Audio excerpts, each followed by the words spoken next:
Nganza kwethu siphinde sibingelele sinamukele kulona uhlelo by Durban Network. I am your host Sabel umfoka Ndabase. Namhlanje ke studio bafowethu sivakashele uSanele odume ngelika Slovo. Umfoka Shandu ke lo. Shandu kanjani? Mfowethu kuyaphileka. Siyaphila kahle njani? Hayi siyaphila ngana kwethu. Siyaza kusaba lapha eMUT eMlazi. Yes, I'm a former graduate lapha eMangosuthu in civil engineering. I was an SRC there, ngo resident office. But ngokudabuka ngiqhamuke eMandeni eWard 1. eWard 1 eMandeni. Yes. Wena bowuphethe abafundi kuthiwa phela ama SRC ni commander lapha. Bes represent abafundi. Uma becindezelekile nje besiteleka universities zisilalele. Yeah. Vala masango. Sivala masango. Shisa mathaya. Exactly. Yebani. Slovo mfethu. Asiqale nje ngequestion mhlambe sibuke ukuntuleka kwemsebenzi kuma South Africans. How much of a damage is done by the rate of unemployment in South Africa? Ngibonge bafo umbuzo. Ngicabanga ukuthi inkinga enkulu edalekayo ngokuthi umsebenzi ngabikho. Yes. Primarily inkinga enkulu nje njoba sisupport umkhwanazi kuyimanje. Inkinga enkulu is crime. Ubugebengu asingabuki ngokuthi laba abantu benza into embi kuphela. Asibuke kodwa ukuthi where does it emanate?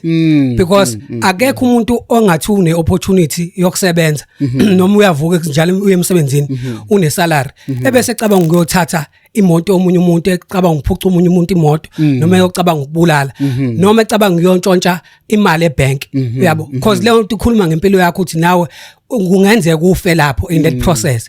So it means ubugebengu abantu bakwenza for survival. Uyabo into edala ukuthi ube nobugebengu eSouth Africa is the rate of unemployment.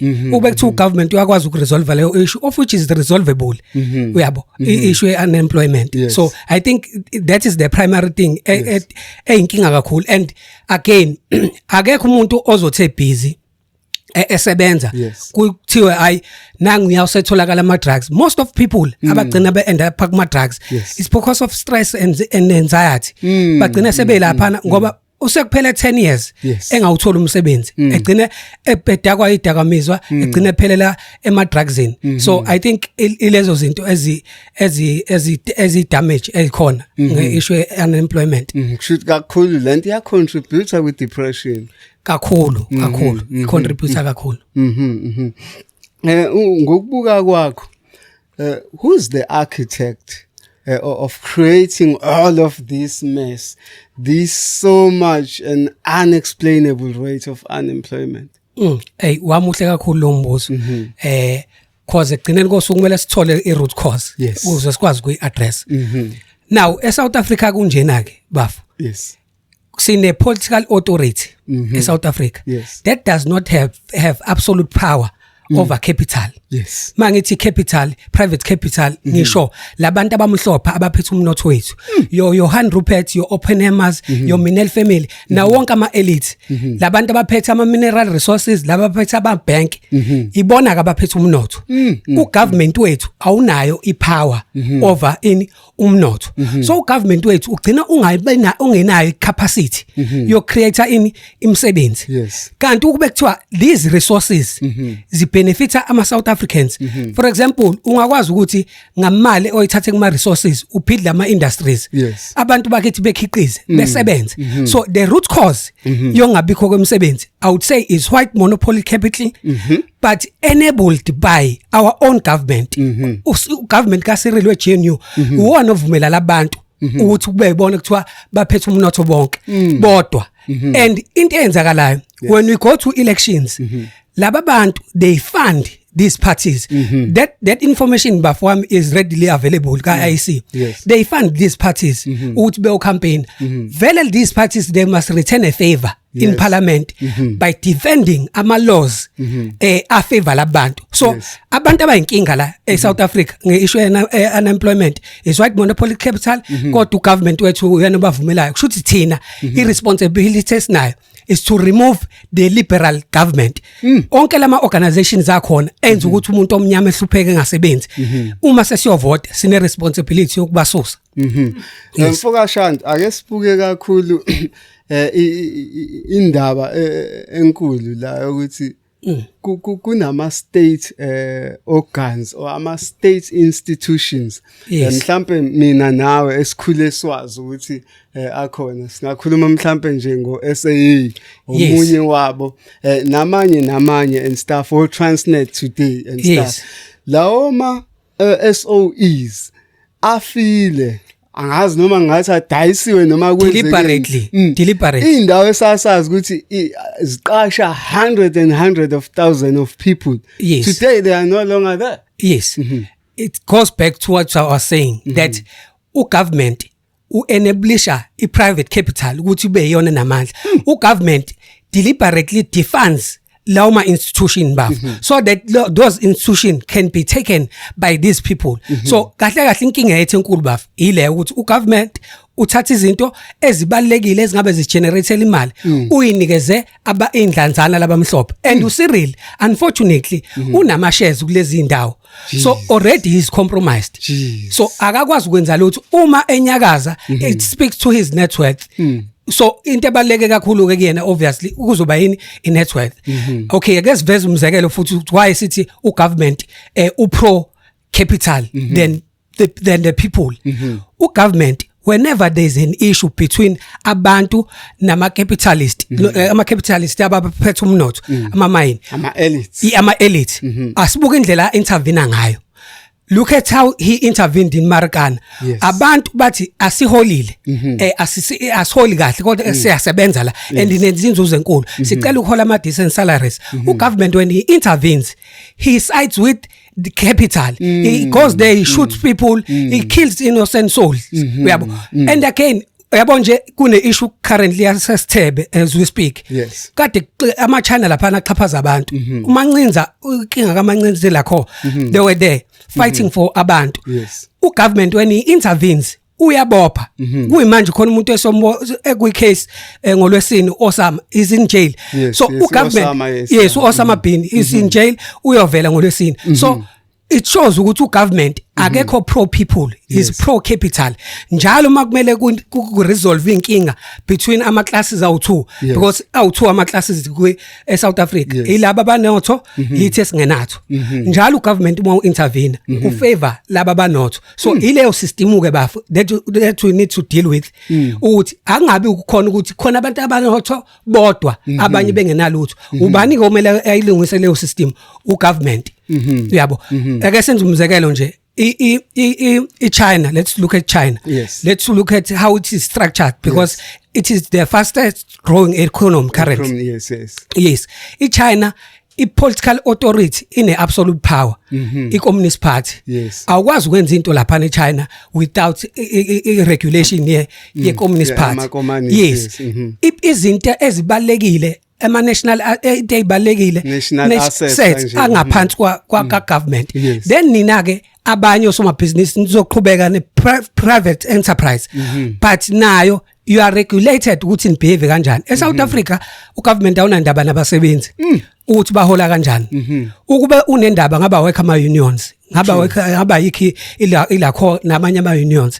So it because akanendaba ukuthi kwenzakalani. So jeez mfethu inkulu indaba la inkulu kakhulu. Ngokubuka kwakho what should young graduates and people at large do to overcome this whole scenario?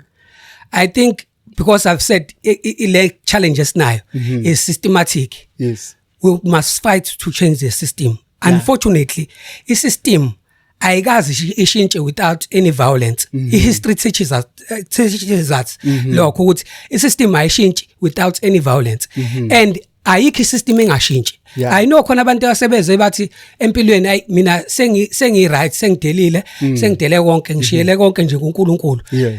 I system lengeke isashintsha. I-system iyashintsha. Evolution of society yasitshela ukuthi yashintsha. Kudala kwakukhona into ekuthiwa primitive communism.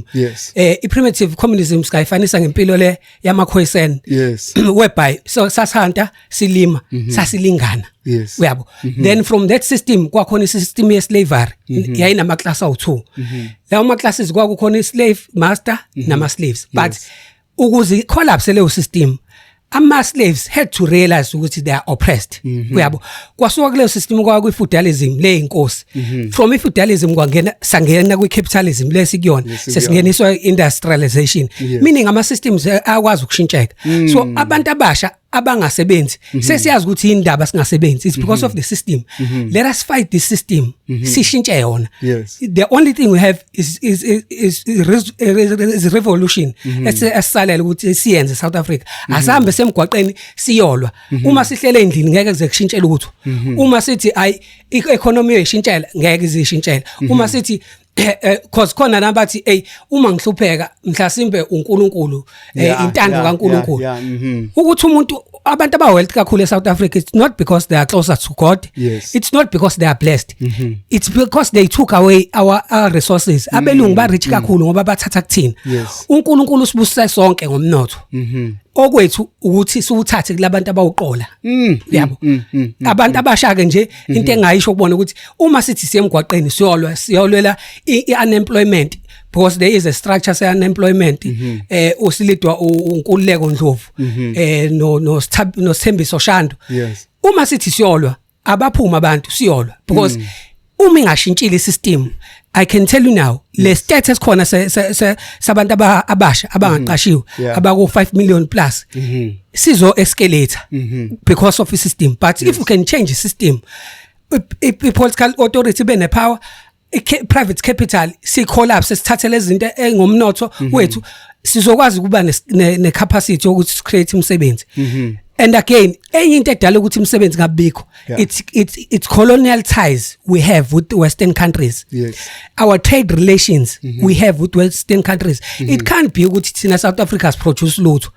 Shuthi khona amazwe njoba sikhuluma basebenza basikhiqizela into zokugqoka, bakhiqizela ukudla yonke into. Why singakwazi ukukhiqizela la? It's because of colonial exploitation. Who allows that? It's Cyril. It's the GNU. It's government. We must remove the government and we must go on the streets and fight. Mhlambe ake ngibuze nje Slovo, asibheke kakhulu indaba yabantu abamnyama ke njenganokuthi bakwipower, kodwa kunabantu ababaphathela amandla njengoba uchaza labo bachazile njengama Ruperts.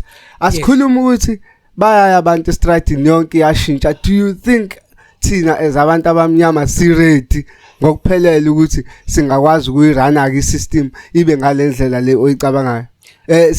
Providing how corrupt we are, ngoba sibile sikhona kwipower, khona amandla nyana khona, kodwa abantu maybe wathola kumele ngabe ba-share nabanye, buke ngathi basuke befuna ukufaka iziswini zabo kuphela. No, thank you so much. Thank you so much, my brother, for that question. I'm glad you've also touched the issue of corruption. Corruption is not only done by government officials. Corruption is deeply rooted in the system. A system, iyona corruption is party system.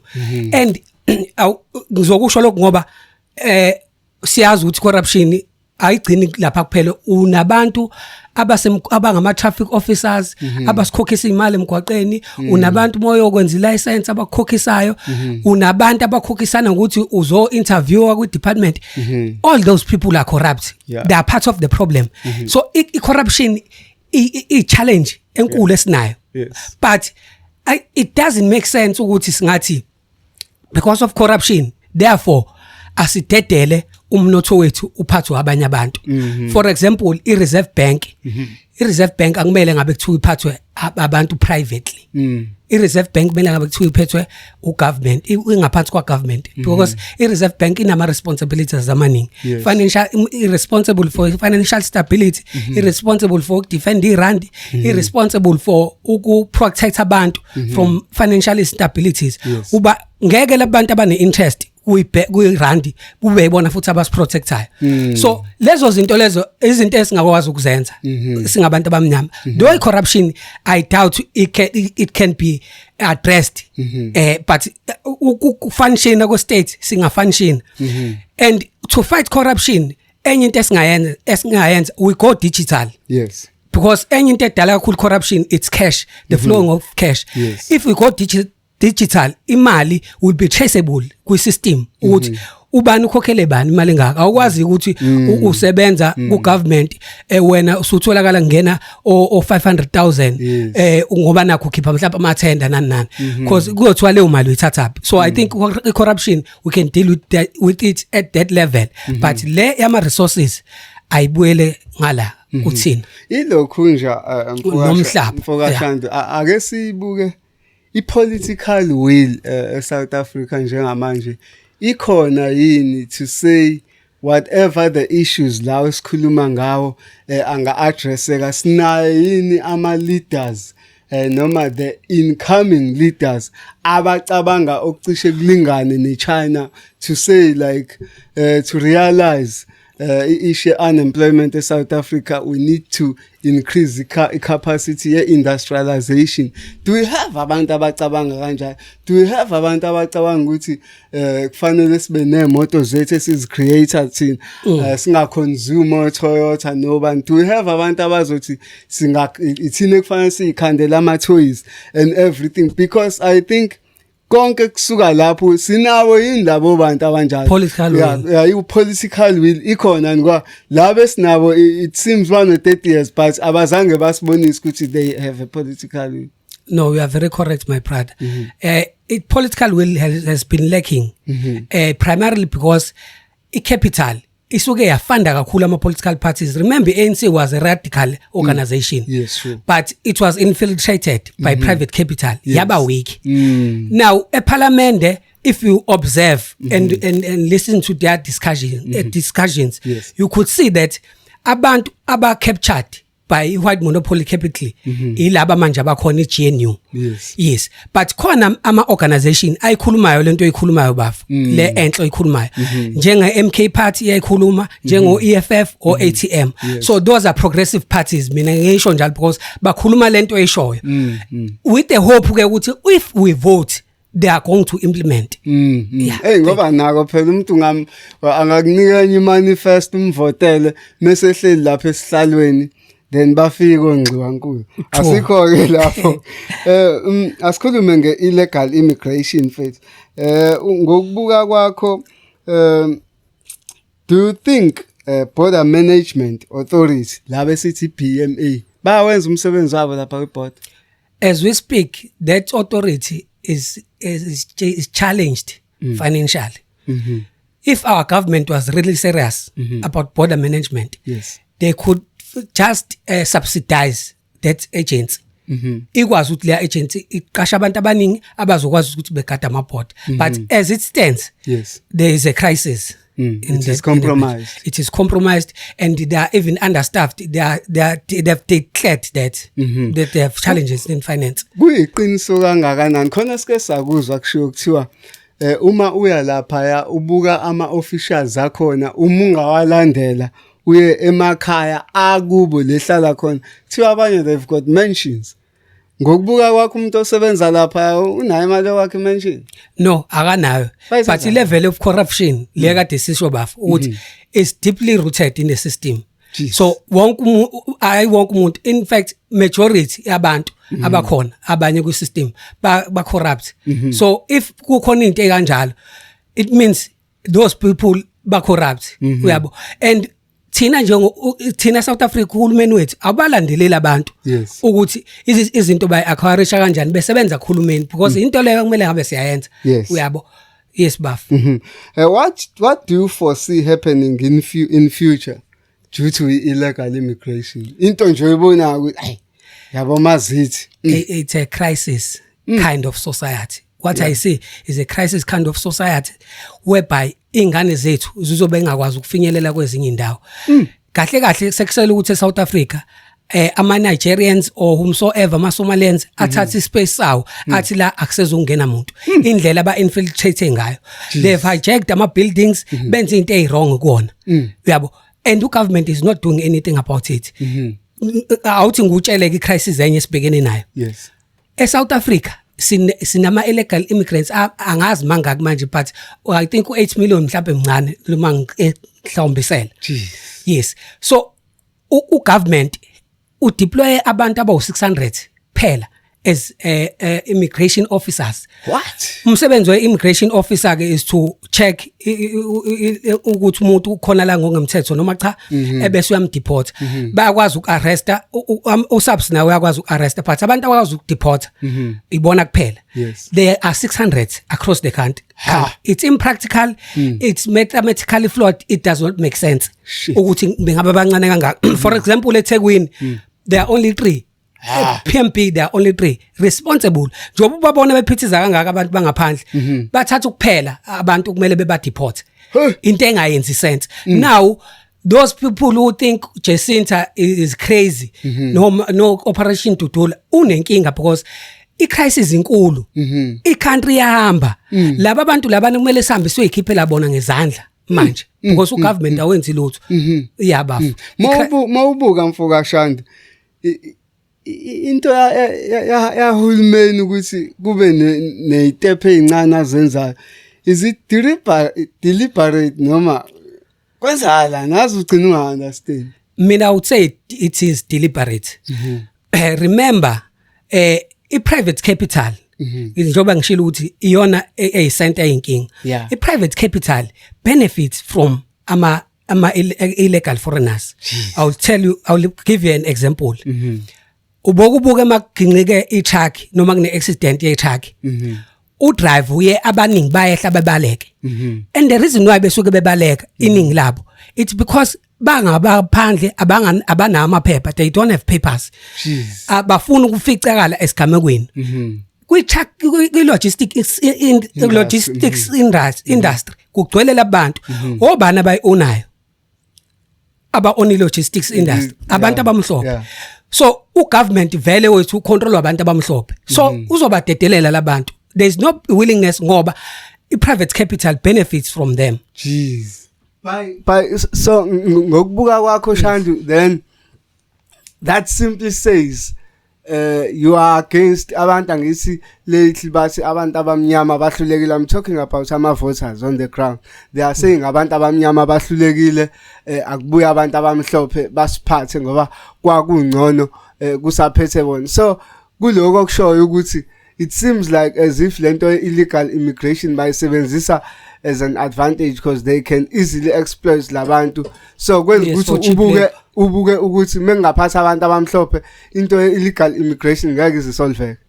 Ngeke izisolve ngisho ngapha. In fact abantu abamhlophe ibona abazobasebenzisa kakhulu ngoba into ebalekile kumuntu omhlophe is profit maximization. So ugqilaza umuntu omnyama emkhokhela imali encane iyona into emjabulisayo.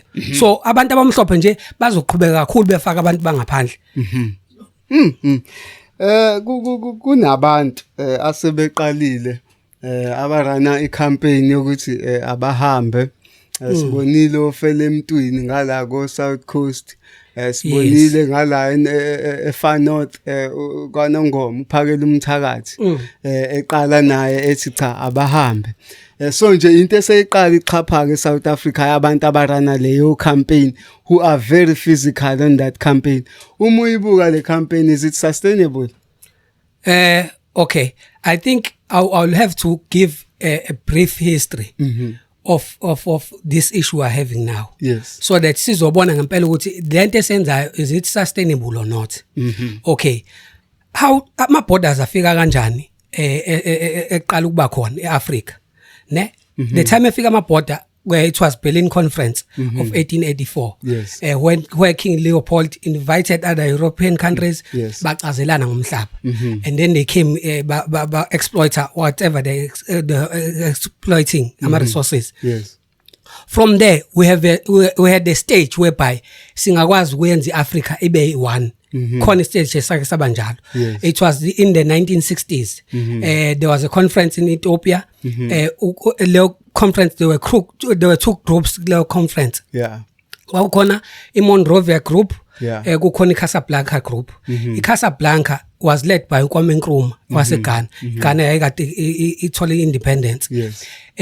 Kukhona nemali lapho namanye ama countries. iMonrovia yayilidwa iNigeria noAlgeria namanye amazwe. uKwame Nkrumah wayethi ke ngoba sesi identifyile colonizer ukuthi yona inkinga. As unite senze iAfrica yodwa kube ukuthi sine president oyedwa, command oyedwa, sine military oyedwa, sine currency eyodwa. Ay bethi laba Monrovia no asingaqale sibakhiphe completely colonize. Let us be gradual, let us be moderate, sisebenzisane nabo. Sisabadinga abahonisha uKwamekrom uthi no, you don't need these people because into abazoyenza they will come back in a new form and still colonize you, of which manje it's a new form leba sicolonize ngayo because manje they colonize you through education system yabo. They come back manje bekunikeze i-aid bethi bayakulekelela ukulekelela kanjani uthathe kumina yabo. They come back bethi bakunikeze loan becontrol yabo. So i-challenge esacishe saba nayo i-Africa lapha United I mean then some move sesilana ke sikhona manje whereby we having ama borders ama borders ukuwasusa nongawasusi njengamanje angeke usilekelele. Into enkinga la ilo muntu othatha ilabantu abathatha ama resources eSouth Africa. Ibona ke abantu kumele sidile nabo hayi eSouth Africa ibona abantu kumele sidile nabo. Ibona abantu ukuthi kahle kahle umudile nabo uyiqedile leyo crisis. I'm coming back to say for it to be sustainable the colonizer kumele asuke kumele ahambe colonize because ukulwa kwethu nabo njoba silwa nje but akushintsha ukuthi bazolube befloke in because of economy uyabo laba suka khona bayahlupheka but bona bane responsibility ukuthi bebuyele emazweni nabo beyolwa necolonizer. Awukwazi ukuthi ubalekele ugovernment wakho ngokuthi uyahluleka ukuthi nicindezelekile lapho because the moment usukuza ngala uzofekela ipressure thina nathi siyalwa la silwa the same colonizer. So abantu base Africa we are pleading with them ukuthi abasize bekumazwe abo nabo beyolwa nesystem so that sonke soba free. So le siyabalwisa kodwa ngeke iphele lempi ukuthi sibalwise kanje ngoba icolonize still isakhona. Ifocus yethu kumele kube icolonize ukuthi sila necolonize labo ababuyele emazweni abo basiphazamise leyo basithi abahambi ingoba basiphazamise oba nathi sifuna ukulwa nalimpi esibhekene nayo nabo baye emazweni abo beyolwa necolonizer besilekelela uma beza ngala they are leaving the colonizer dancing naked continuing with exploiting resources basabu government wabo they are cowards kahle so iyabaf.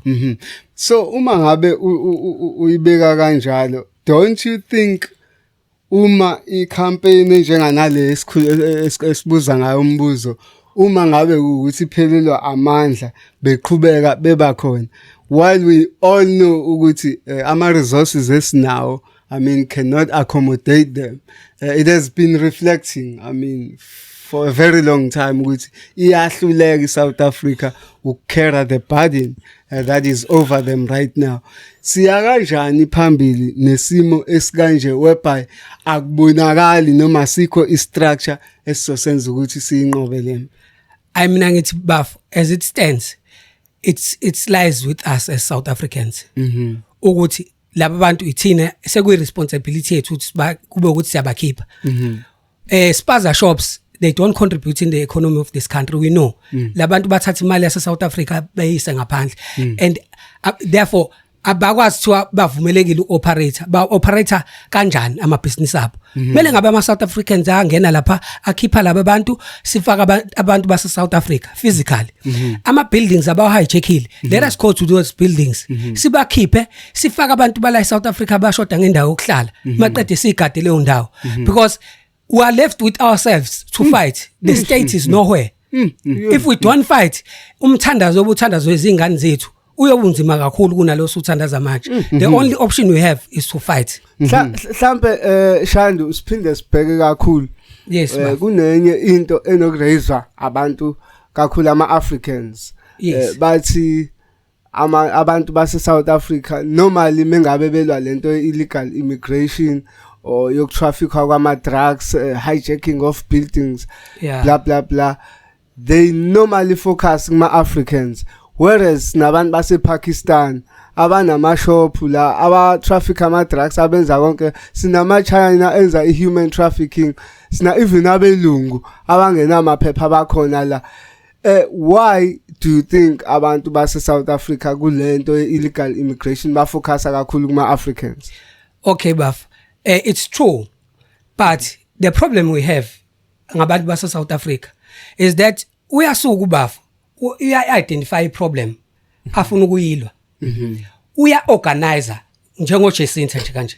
Uyaba-organize abantu ukuthi cha mina ngiyaba-organize abantu ngifuna ukulwa nale crisis. Thina instead of ukumsupport we would want to identify other crises ukuthi why efocusa kuma drugs ngenza umzekelo why efocusa kuma drugs engafocus kuma spaza shops but you are not assisting because uyayibona loophole why you don't organize ukuthi ukhona kwenzayo then we organize ukuthi asiphinde sishone nangala siphinde sikulungise lokho. So that is the problem we have with South Africans. They are good at complaining uyabo bengenzi lutho. So yeah mina ngithi all umusu identify the problem, organize people, challenge that problem as a South African. Yes. Thank you. Mfowethu, what is the rand manipulation? Ngicacisele nje abangazi emakhaya. Okay mfowethu. I-rand manipulation into eyenzakalile bafu. Ngo 2017 to 2013. Amabhange ahlangana ala ku 28. Kuba eswaziyo ke ase South Africa kubalwa o-Absa, o-Standard Bank, on-Investec namanye amabhange. Mase behlangene normally uma ufuna ukuthenga eSouth Africa ufuna ukuthenga ngaphandle. I mean ufuna ukuthenga ngecurrency yase South Africa ngaphandle kumele uyishintsha ngithi iye in dollars.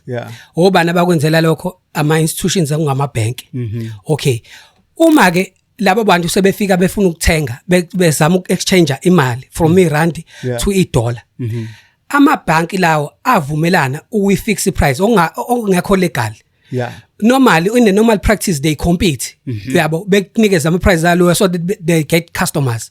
Kulokhu bahlangana bathi no ama customers so athola sonke so split. Asinandaba ukuthi ubani uthola i-custom but asifix any price. Ebese uma ukuthi irand 1 rand mhlawumbe bulingana no $5 ebese sithi no lo 1 rand lo awusalingana no $5 ulingana no $10 meaning you are charging laba bantu aba importayo more than what they should be paying. You are doubling the price. Yes. Now when you do that labantu laba mase efikile ama goods la eSouth Africa eseye itolo bazonyusa inabo imali eyitolo phela manje. Lama prices will be reflective in your oil that you buy as a South African. Lama prices will be reflective in your bread that you buy as a South African. Now who's losing there? It's South Africans. Abantu abantshontshela imali kwi-rand manipulation ama South Africans wonke. And imali abayintshontshile ilinganiselwa alleged ilinganiselwa ku 5 trillion to 10 trillion. That's how big it is, rand manipulation. And Amani Dube has been preaching this. Abantu base South Africa bamfollowish because we do organize marches fighting lento rand manipulation. Abantu kaba responsible futhi again it's white capital. Because ibona ngithi aba responsible for i-Reserve Bank. Ibona aba responsible for regulate ama bank. Nakho abantu abamnyama bahlupheka manje imali ithathiwe kubona elinganiselwa kule mali engishoyo and we must fight ukuthi at least leyo mali must be returned or regained. And people must benefit from it. For example, if our government was fair, was going to say return that regain that money, put it to a national treasury and then resolve all these issues that we have in our society. We have pay for student debts. Every student who has a debt, pay for them. Build industries. 10 trillion is too much. It is a lot. It is a lot. Mhlambe lento le ye-rand manipulation ake sibheke kubantu kakhulu abantu la iba affecta kangana. Yabona abantu abantulayo. Kuyimanje abantu abakwazi ukuthi kuphela inyanga benemali abasebenzayo. Inyanga iphela usungena mali. And njoba ukade uthenga izinto uthenga izinto ngeprice engeyona kumele ngabe uyithenga ngeprice ephansi. Uma ungena esitolo ukhipha imali ethe xaxa kunale kumele ngabakhipha mhlasimbe futhi abanye abantu la bakwazi ngisho ukuthenga igrocer manje hayi nokuthi mhlasimbe kunjalo vele. It's because of rand manipulation. Ingakho masithi ke asambe siyolwa sidinga wonke umuntu wase South Africa because wonke umuntu wase South Africa affected. Unfortunately abantu abantulayo vele ithina kuphela abantu abamnyama.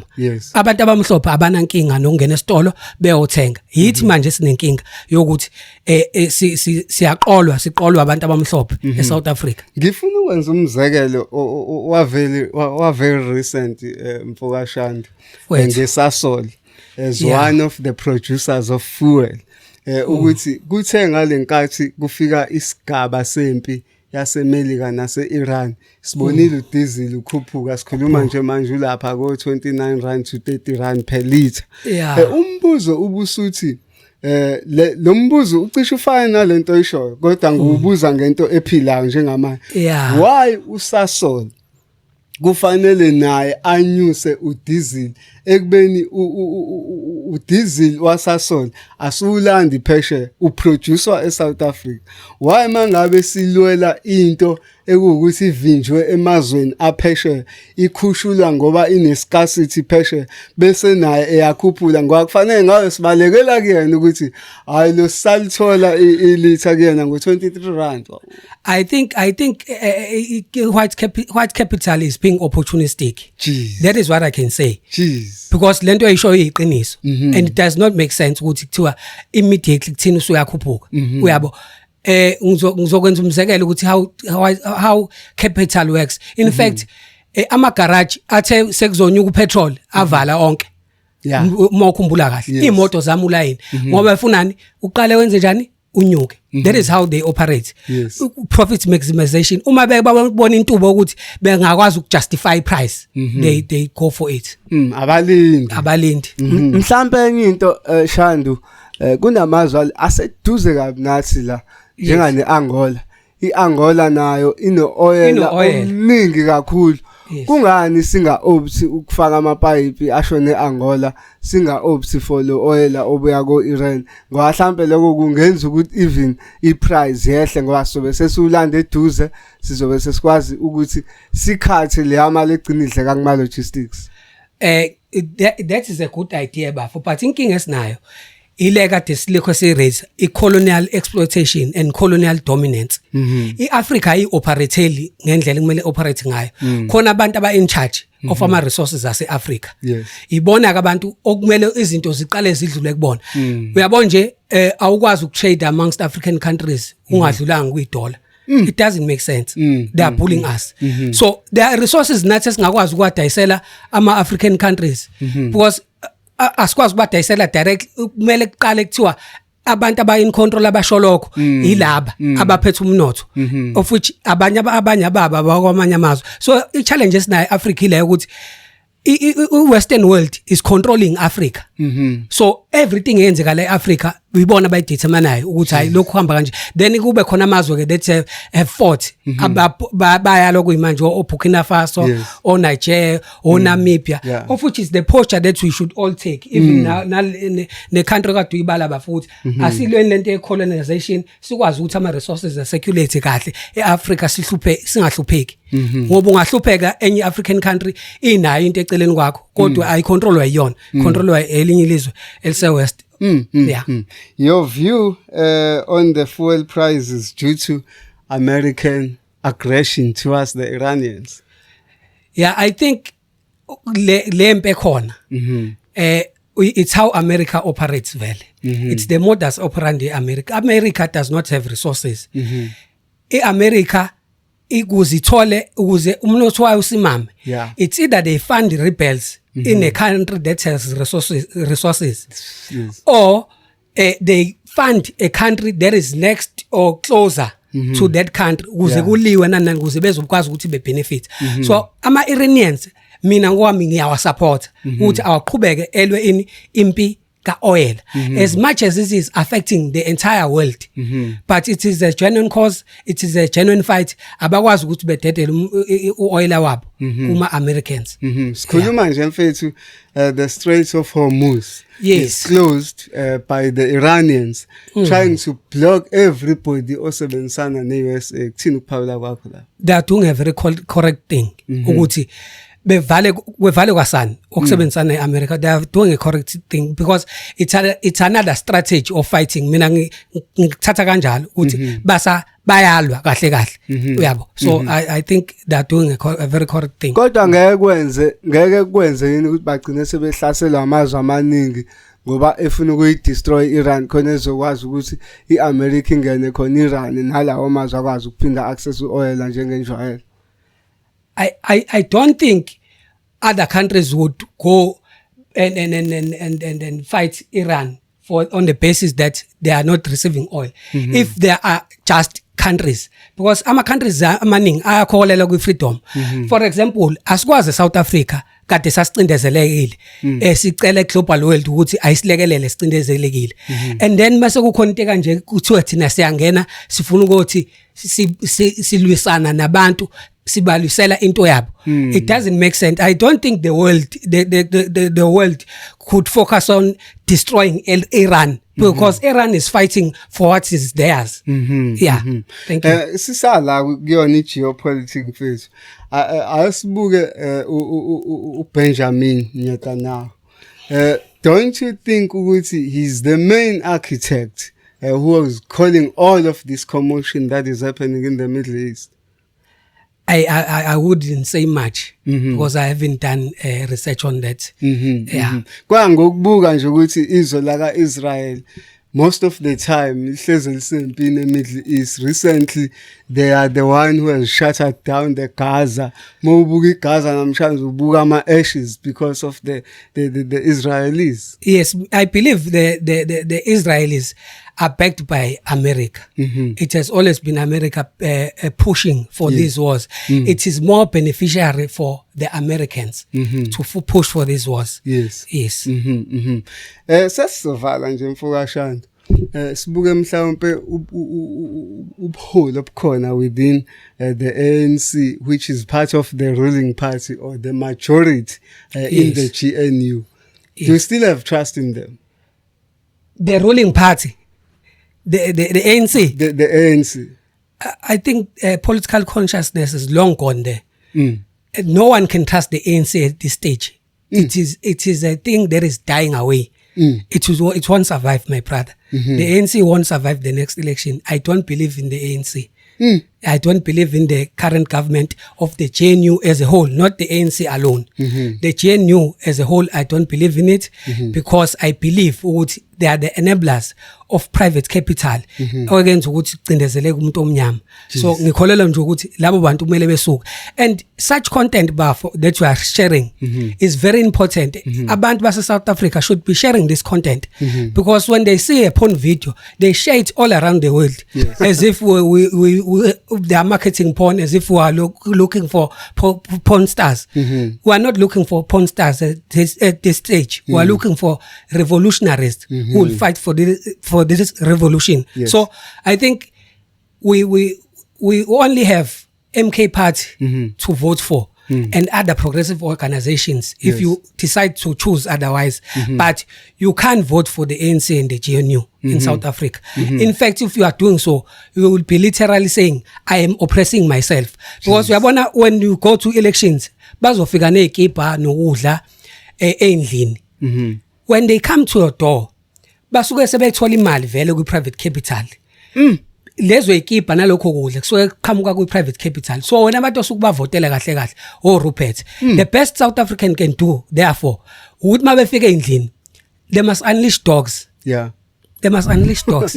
Dogs must eat them. If not dogs, then they must tell them to go campaign at Stellenbosch and in elite communities because that is who they serve. They serve the elite, not us. Mhlambe Shandu ayasibheke, it has been reported with most of these political parties in South Africa are funded by the very same Ruperts okhuluma ngabo, okuwukuthi kwaze kwenza ukuthi abanye abantu bathi kumele kube nama declarations inhlangano ukuthi ifundwa ubani kubonakale wonke ama bank statements esingazi ukuthi mhlambe nayi MK iyafundwa yini yibo. But my question is, do you think having ama political parties being funded by these white elites akusho yini lokho noma ngingangena iphi inhlangano engasucceed ANC still nayo izoba ama puppets alabantu? You are very correct, my brother. If that organization is funded by these elites. If you go check IEC, you find that these organizations are funded by the very same elites. It means nothing will change. It's simple as that. That is why I'm saying if MK Party finds itself receiving money from white capital, it means it won't change things. But as it stands, I don't have information of MK Party receiving money from private capital from Obo Rupert no Oppenham. So that is why I trust the MK Party. Tiwa. You cannot bite the hand that feeds you. Right? Exactly, my brother. In fact, ANC as a liberation movement, ubuyele emumva kancane. Yayinawo ama policies amahle for which we know of them, some that were formed around the 1960s, blah blah blah. Kwazi kwafika u94, then yabe isingena kwi-power. Ngokubuka kwakho Mfukashane konakalaphi, because coming to power these people kwakubukeke ngathi they've got a vision. I think konakala ngokuthi bealawe i-private capital ukuthi kube yona kuma discussion I guess it be specific kuma CODESA negotiations. Yes, that's where things went wrong. And Owen used to say, I think we over negotiated. Jeez. ANC over negotiated but dedela lezinto ezibaleke kakhulu. I mean awukwazi ukuthi uthole freedom ungawutholi umhlaba. Umhlaba is your identity. Iyona freedom le. Ungena umhlaba unayo freedom. So I think we were compromised lapho. Then things got worse and worse as we move on. Manje it's even worse because it's Cyril. It's done now. Yeah. Let us speak about this huge virus within the ANC leaders, especially the corruption. Umubuka le corruption le iyokuphele kodwa kubantu abamnyama, because it seems like once you put a black man in power, then they are exercising the very same thing. Yeah, in actual fact, we've spoken about corruption in the point that was raised by my brother to say corruption is a crisis that we have in society. In fact, ANC is even worse. I doubt its leaders will ever not be corrupt. Yeah. They are the most corrupt people. Yes. They can't be trusted. Yeah, but if you say you doubt its leaders will ever change, let's speak of the president of the MK. MK is taking power, is succeeding ANC. I-leader akhona ibuya khona lapha la uthi doubt ama leaders akhona yaba upresident yaphathiswa. Why are you having the confidence ku MK bese ungabi nayo confidence ku ANC, whereas i-MK iphethwe umuntu oyi-former leader yangapha la uthi corrupt khona? Aren't you sort of contradicting yourself? Okay, thank you so much, my brother. President Zuma has never been found to be corrupt. I-commission yahlala ayikazi imthole e-corrupt. So that is why even now I believe ukuthi President Zuma is not corrupt. Siya kuma local elections. Yes. Angifuna sibheke inhlangano ozibuka zine potential ukuthi they might do better kuma local elections. Precisely, yes. That would be MK within the list. Maybe in Action SA dot. Action SA, IFP, KZN, here in KZN. I think in KZN, MKP is going to cover all these parties. Jeez. And what I like about local elections is that you can rig elections. You vote now, you get a councillor now, you get results now. I think MKP is going to get most percentage in KwaZulu-Natal, followed by IFP in KZN. Why IFP? IFP, I think, is going to do better than the ANC, because the ANC has been given a chance in South Africa. People are fed up with the ANC. People in KZN, some of them they do resonate with IFP, but majority of KZN people resonate with the MK party. Then all these other parties will get bits and pieces. Action SA will get bits and pieces. Yeah. So the rivals in KZN, the rivals, it's I would say it's IFP IFP and the MK. And the MK. NC is weak. Yeah, I guess a very simple question, what a critical one. Yes. Usasemusha khona umuntu esinayo kwipolitiki sasemusha upresident uJulius Malema. Yes. Kunento eziningi ezikhulunywa ngayo lately. Ukuthini ucabanga kwakho nje ngento ezikhulunywa ngoMalema from Madlanga, from nalento ze illegal immigration. Ukuthini ukuphawula kwakho nje ngayo? Well, I think Malema is compromised, firstly. With these issues that they are raising, that he is connected to every drug cartel. That's a compromise. You can't be connected to all criminals. If you are not even friends, it means we are friends. It means we are these people that were crying ukuthi basilethela ama drugs in South Africa but destroy youth yethu. Wena uhlala nabo. Shothi labo bantu ngeke ubaxoshe. Ngeke unjalo ubabophe. Ngeke ufune ukuthi beboshwe. So it's compromised.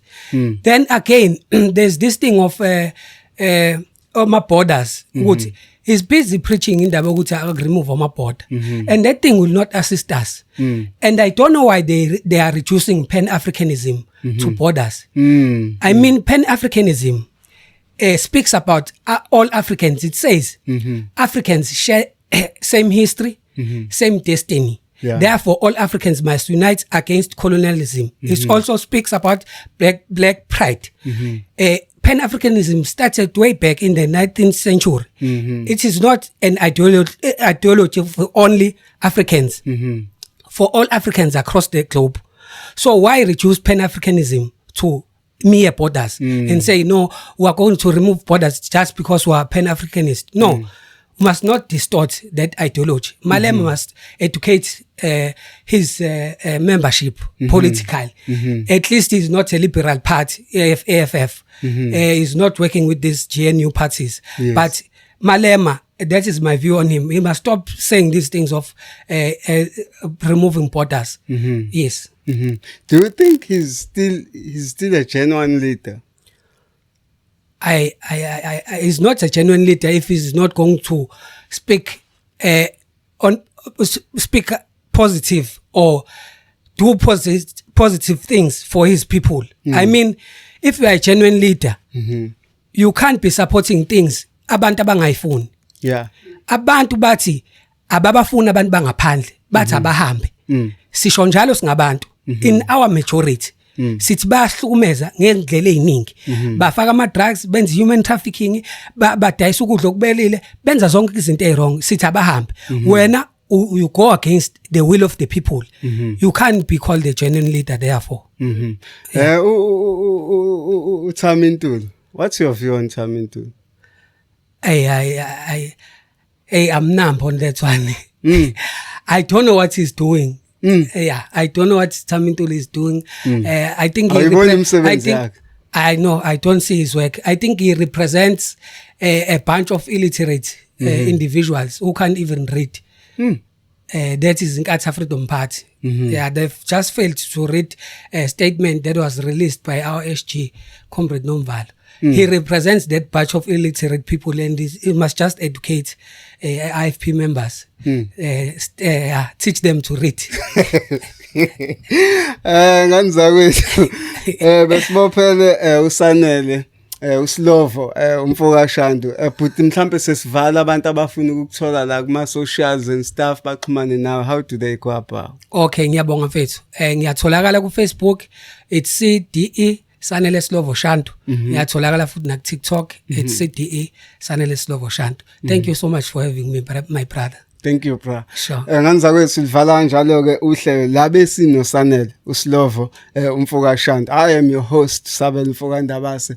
Ngithi nje wena bake babonana wemntakhulu baphinde babonana. Danko. Hammer,